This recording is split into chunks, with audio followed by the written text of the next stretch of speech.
Tensions have hit Cold War levels in Eastern Europe after Poland threatened to shoot down any more encroaching Russian aircraft. Strange drones, possibly Moscow's, are zipping around over Scandinavia. Fears are growing of an intifada-style eruption on the West Bank if Israel follows through on hints of annexation to add to its onslaught on Gaza. And here in the US, inflation is threatening a comeback. Yet President Donald Trump, who holds the job once reserved for the leader for the free world, had no words of reassurance or poetic invocations of democratic values for America's alarmed allies in an address to the UN General Assembly in which he, as usual, gave most of the world's tyrants a pass. "I'm really good at this stuff. Your countries are going to hell," he told them. Trump also devoted his speech, which rambled well past time limits and left the red light futilely blinking, powerless against his venting, to what he appears to think are more important priorities. He bitterly complained an escalator at UN headquarters stopped while he was on it,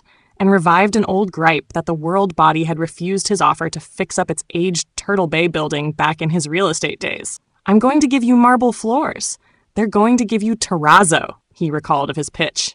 Trump also made nonsensical arguments about climate change that laid bare his rudimentary grasp of science. "We have a border, strong, and we have a shape, and that shape doesn't just go straight up. That shape is amorphous when it comes to the atmosphere," Trump said. "We have very clean air, but the problem is that other countries like China, which has air that's a little bit rough, it blows." And he warned of a coming bovine purge. "They want to kill all the cows," he said, of environmentalists. Britain, meanwhile, got an abrupt lesson in what flattery buys you with Trump. Not very much. After laying on a fawning royal welcome for the US president last week, the British delegation had to sit and watch him tell a lie, that London wants to go to Sharia law. And Trump paid back Prime Minister Keir Starmer's obsequiousness by slamming his renewable energy policies. The North Sea. "I know it so well," Trump said. 3 days in a row, that's all he heard. North Sea oil. North Sea. Starmer is already facing pressure from his own Labour MPs to condemn the man he hosted last week. And Trump made his latest pitch for a Nobel Peace Prize, even though most of the 7 wars he claimed in his speech to have ended were not even raging when he intervened.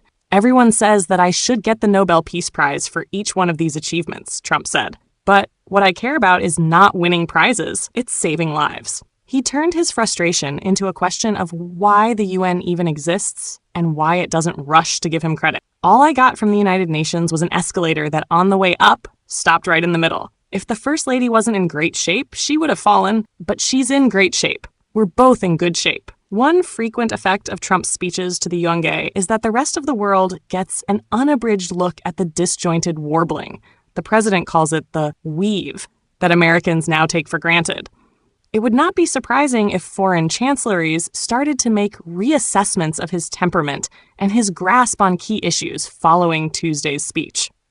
But the skill that U.S. allies have had to learn when dealing with Trump is how to separate his invective and babbling and endless self-praise and chest-beating from his true intentions and actions.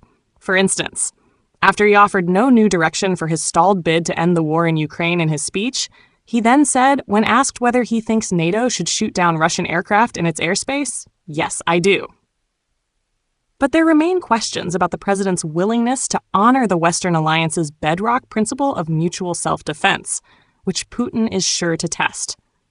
Trump later offered a caveat to his remark about shooting down Russian aircraft, saying it depends on the circumstances.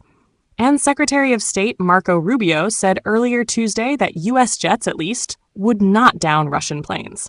There's more uncertainty over Trump's position on the war after what seems to have been a successful meeting with President Volodymyr Zelensky. He wrote on Truth Social that he was now convinced Ukraine could win the war, get back all its territory, and even push further, a position that few experts share. His long post was unusually caustic about Russia, saying it was looking like a failed power and a paper tiger. His comment that with time, patience, and the financial support of Europe, and, in particular, NATO, Ukraine could prevail does seem like good news for both Zelensky and for Europe, which has been pleading with Trump not to walk away from the war entirely. So does his pledge to supply weapons to NATO that it could pass on to Ukraine. But Trump's words are notoriously fickle. If he decides to drop peacemaking, that would please Moscow too. as there seems little immediate threat that Trump is going to impose crippling economic sanctions. It all looks like a shift toward Ukraine, a democracy that was illegally invaded. But Trump's post could also be a precursor to him washing his hands of the war entirely. The confusing new developments on Ukraine show why, for all Trump's contemptuous hostility, foreign powers, especially those in Europe, still try to work with him, to direct him, and to avoid the open confrontation some of his threats might merit. But the first speech to the UN of the president's second term still offered a sobering picture of the new global reality.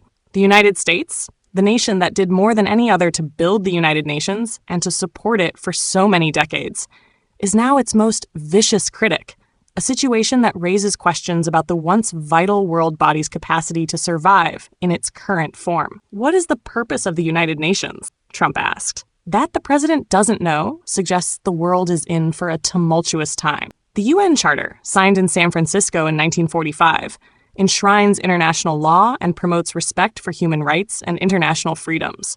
But Trump's actions, both inside the United States, where he's becoming increasingly authoritarian, and abroad, suggest he's got little respect for such concepts.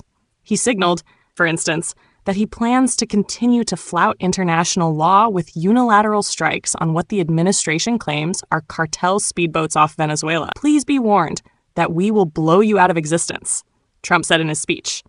The White House has yet to provide proof of its claims and hasn't asked Congress for constitutional authorization to wage new acts of war.